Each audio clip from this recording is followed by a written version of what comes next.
Let's check back in with the weather this morning. Gino, what do you have for us? Not a whole lot. That was cool. I've never seen a floating bog. Right, I know, I haven't either. Yeah, well, I guess a bog is floating, so yeah.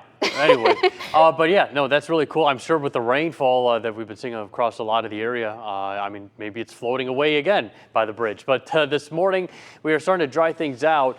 1.21 inches of rain. That is how much we got from midnight to midnight yesterday into this midnight, with quite a bit of rain since the last time we had this much was in the beginning of March, close to 1.8 inches.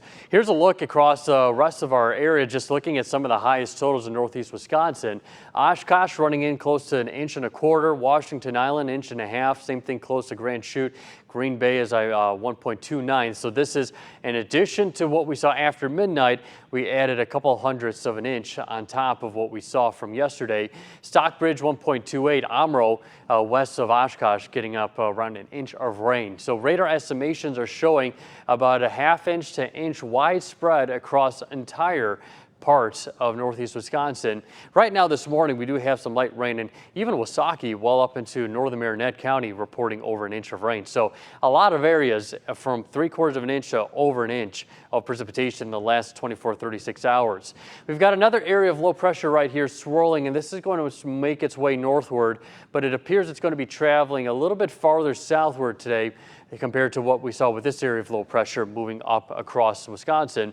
So what that means for us is that we're not going to see as much rain and really hardly any rainfall if we're really comparing yesterday and today. Skycast shows cloudy skies sticking around, maybe some breaks in sunshine as we get into the afternoon.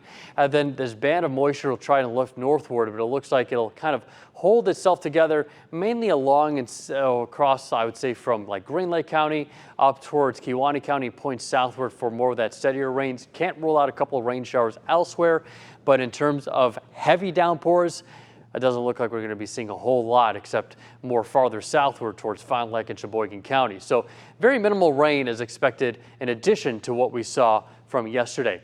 Temperatures this morning are in the 50s and the 60s. The warmest spot right now is Fond du Lac at 65, 64 in Oshkosh. It is 51 in Pembine and 52 in Menominee, 54 in Ephraim.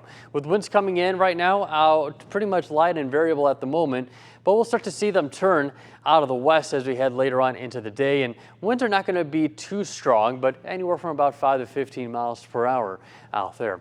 So today's temperatures are going to get up into the right around 70 degrees, a chance of an isolated shower or storm possible. Winds out of the west at 5 to 10 miles per hour. For tonight, we will drop down to 50 degrees, a few isolated rain showers early, and then we will turn dry overnight with north winds at about 5 to 10 miles per hour.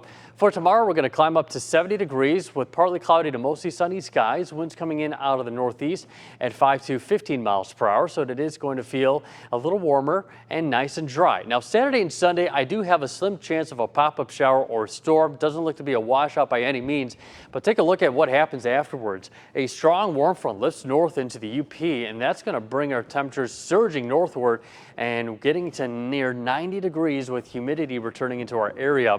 So it's going to be a very hot, humid Memorial Day. Same thing on Tuesday. And then it looks like a stronger cold front will move in on Wednesday, Noel. That's going to start to cool us down after the high of 85. Oh, gotcha. Looks like we're going to be dealing with a heat wave for a little bit there. Gino, thank you. Still to come, the CDC is issuing